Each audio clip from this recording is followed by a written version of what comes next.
Parliament మొదటి దశ ఎన్నికలు పూర్తి కాగానే నరేంద్ర మోడీ గారికి భయం పట్టుకొని ఒక 10 సంవత్సరాలు ప్రధానమంత్రి చేసిన వ్యక్తి భారతదేశానికి ఏం చెప్పిండో ఏం చేసిండో చెప్పుకోలేని పరిస్థితుల్లో ఆయన ఈరోజు మాట్లాడుతున్న మాటలు చూస్తే ఈ దేశం సిగ్గుపడేటువంటి పరిస్థితులు ఉంది.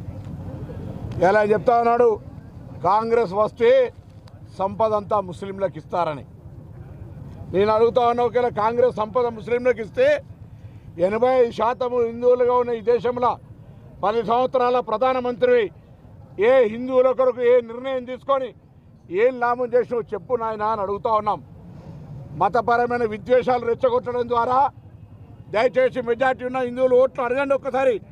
ఈరోజు ఒక ప్రధానమంత్రి స్థాయిలో ఉన్న వ్యక్తి దేశ ప్రజలకు సంబంధించిన సంపద దేశ ప్రజలకు సంపాదించి పెట్టకుండా దేశ ప్రజలకు ఉపయోగించకుండా ఆయన సంపద అంతా ఆదాని అంబానీలకు తప్ప ఎవరికి ఇద్దు అనేటువంటి ఒక ఆలోచనతో ఉన్నాడు. ఇలా మేము అడుగుతున్నాం, ఈ 10 సంవత్సరాల ఈ దేశంలో ఉన్న ఈ యొక్క పెద్ద భారతదేశ సంపదను ఆదాని అంబానీకి తప్ప ఎవరికైనా పేదవాడికి ఇచ్చినవా అని అడుగుతా ఉన్నాం.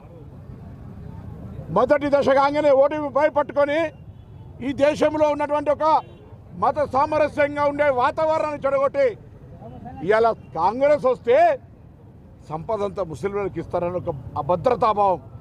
మా మేనిఫెస్టో చూడగానే లాగులు తడిసి ఇవాళ ఇది ముస్లిం లీగ్ మేనిఫెస్టో అంటారు. అరే, పాంచ్ న్యాయ పేరు మీద దేశంలో ఉన్నటువంటి బడుగు బలహీన వర్గాలందరినీ కూడా అందరినీ ఎవరెంతో వారికంత న్యాయం జరగాలని రాహుల్ గాంధీ గారు నిర్ణయం తీసుకుంటే దాన్ని కూడా జీర్ణించుకోలేని పరిస్థితులలో ఇలా అడుగుతూ ఉన్నాం. దేశంలో 10 సంవత్సరాలు భారతీయ జనతా పార్టీ, తెలంగాణలో టీఆర్ఎస్ ప్రభుత్వం తెలంగాణ ప్రయోజనాల కొరకు భారతీయ జనతా పార్టీ ఏమి చేసిందో ఒక్కసారి చెప్పి ఓట్లు అడుగుమంటా ఉన్నాం. తెలంగాణ విభజనను వ్యతిరేకించి తెలంగాణ అమరవీరులను అవమానపరిచి దొంగ దారిని తెచ్చుకున్నారు. తెలంగాణ దేశద్రోహుల కింద లెక్కబెట్టినటువంటి నరేంద్ర మోడీ బీజేపీ పార్టీకి ఈ తెలంగాణ రక్తమున ఏ బిడ్డనನ್ನು ఓటేయాలని అడుగుతున్నాం. 10 సంవత్సరాలే ఒక విభజన హామీ అమలు చేయలే. 7 మండలాలతో పాటుగా సీలేరు ప్రాజెక్టును ఆర్డినెన్స్ ద్వారా ఎత్తుకపోయిన మీరు తెలంగాణ ద్రోహులు. ఇలా అడుగుతా ఉన్నాం. ఇలా వారికి ప్రాతినిధ్యం వహిస్తున్నటువంటి స్థానిక పార్లమెంటు సభ్యుడు అసలు నిన్న అధ్యక్ష పదవి అవినీతి ఆరోపణతో తీసేసిరా లేదో ఒక్కసారి చెప్పమని అడుగుతాను. ఈ 5 సంవత్సరాల కాలం లోపల కరీంనగర్ పార్లమెంట్ నియోజకవర్గంకు ఒక్క పని ప్రజలకు ఉపయోగపడేటువంటిది బాత్రూంలు కట్టినామా, అక్షింతలు వంచినామా, ఈజీఎస్ కార్యక్రమం తెచ్చినామా కాదు. ప్రజలకు చిరస్థాయిగా ఉండే ఒక విద్యా సంస్థ, ఒక వైద్య సంస్థ, ఉపాధి కలిగే ఒక పరిశ్రమ తీసుకురాగలను అని అడుగుతా ఉన్నాం. అవేం లేకుండా ఎక్కడికి వెళ్ళినా రాముని పేరు మీద ఫోటోలు పెట్టి రామునికి సంబంధించిన ఓట్లు అడుగుతూ మళ్ళీ ఉల్టా కోత్వాల్ చోరు అన్నట్టుగా మేము రాముని ఎక్కడ అడుగుతూనే ఉంటారు. అసలు నీకు మానవత్వం లేదు. మానవత్వం కూడా ఈ దేశంలో ఉన్నటువంటి ప్రతి బిడ్డ తల్లికి గౌరవం ఇస్తే, ఎవరైనా బిడ్డ పుడితే ఆ తల్లికి ఆ నర్సు పోయి చెప్తేనే ఆ బిడ్డ పుట్టినని చెప్పేటువంటి అవివేకి ఇలా నీ భారతీయ జనతా పార్టీలో అసలు సీనియర్లు అనేటువంటి ఎవరైనా భారతీయ జనతా పార్టీలో వాళ్ళు ఎంత ఉన్నారా? ఇలా కాంగ్రెస్ టీం ఇదంతా. కాంగ్రెస్ ప్రతి కార్యకర్త, ప్రతి శాసనసభ నాయకుడు, మాజీ శాసనసభ్యులు, పొడి చేసిన అభ్యర్థులు, పార్టీ ఆర్గనైజేషన్ అంతా మేము కలిసి ఉంటే మేము విద్యార్థుల దశ లోపల ఉన్నటి గుజ్జల రామకృష్ణ గారు ఇక్కడ, సుగుణాకర్ రావు గారు ఇక్కడ, విద్యాసాగర్ రావు గారు ఇక్కడ, మురళీధర్ రావు గారు ఇక్కడ, మెరుగు హనుమంత్ ఇక్కడ, ప్రతాప రామకృష్ణ ఇక్కడ, వచ్చిన వాళ్ళు ఎవరు కొంతమంది నీ పక్కన మురిగి బయట జిల్లాలలో తీసుకొచ్చి ఏదో మాట్లాడిపిస్తా ఉన్నావు. అసలు ఈ జిల్లాకు నేను అడుగుతాను, అంత పెద్ద భక్తుడు అనుకుంటున్నావు కదా. నేను వారానికి 2 రోజులు తిరుపతి రైలు తెచ్చిన, నాకు చేతనై.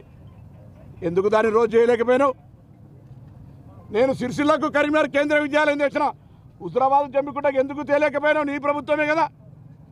ఇక్కడ యూనివర్సిటీ తెచ్చిన అన్నాడు, అందులో ఎందుకు ఇంజనీరింగ్ కాలేజ్ తెకపోయాను? ఇవాళ వస్త్ర పరిశ్రమ గురించి మాట్లాడుతూ ఉన్నాడు ముసలి కన్నీరు. అసలు 5 ఏళ్ళు ఎంపీగా ఉండి ఈ దేశంలో వస్త్రానికి పన్నేస్తే దాన్ని వ్యతిరేకించలేని దద్దమ్మను ఇలా మాట్లాడుతూ ఉన్నారు. ఇక మనం ఆయన గురించి ఎంత మాట్లాడుతుందో తప్పు. ప్రభుత్వం తరఫున తీసుకున్న లీజ్ దావటల్లా పైసలతోటి ఓట్లు కొనుక్కోవాలనుకుని 6 కోట్ల రూపాయలు దొరికినటువంటి వ్యక్తి, పార్లమెంటు సభ్యుడు, 5 ఏళ్ళు ప్రణాళికా బోర్డు చైర్మన్, స్థానికేతరులు. నేను అడుగుతాను, మీరు ఏం చేశారు వినోద్రావు గారి నియోజకవర్గానికి? మీకు ఎందుకు కొట్లాలి ప్రజలు? మీ టీఆర్ఎస్ కార్యకర్తలైనా కనీసం జడిపి స్థాయి దాకా గుర్తుపడతావా? నువ్వు వాళ్ళతోనైనా కనీసం షేక్ హ్యాండ్ ఇచ్చినావా? ఒక నియంత్రణలాగా వ్యవహారం చేసిన మీరు ఎలా ఈ నియోజకవర్గ ప్రజలు ఓట్లు ఎట్లా అడుగుతారని అడుగుతాను. రా, ధైర్యం ఉందా? రా, ఏ తెలంగాణ బిడ్డకు నీ నల్ల సంపద 15 లక్షలు ఇచ్చినావు చెప్పు.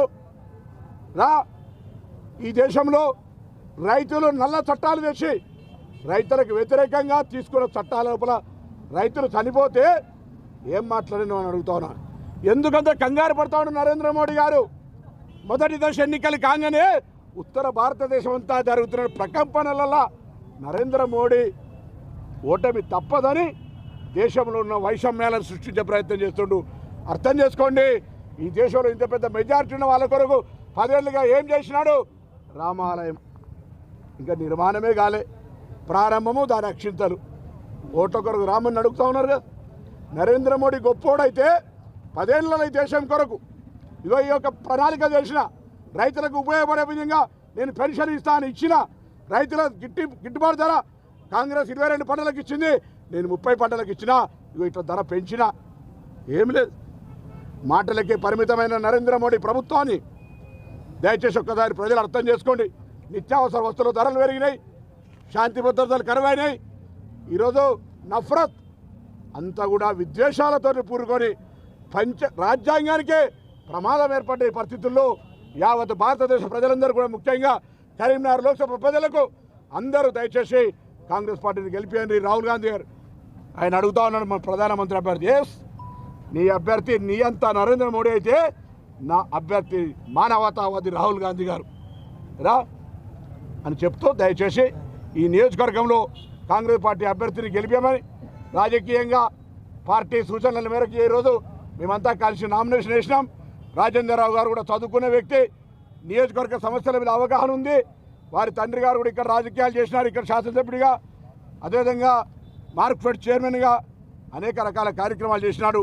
ఇలా కాంగ్రెస్ పార్టీ అంతా ఎల్లారెడ్డిపేట నుంచి మొదలెట్టుకుంటే ఎలకతుర్తి దాకా, మల్యాల నుంచి మొదలెట్టుకుంటే బెజ్జంకి దాకా ప్రతి ఒక్క కార్యకర్త ఈరోజు కాంగ్రెస్లో పార్లమెంటుని గెలిపియాలి.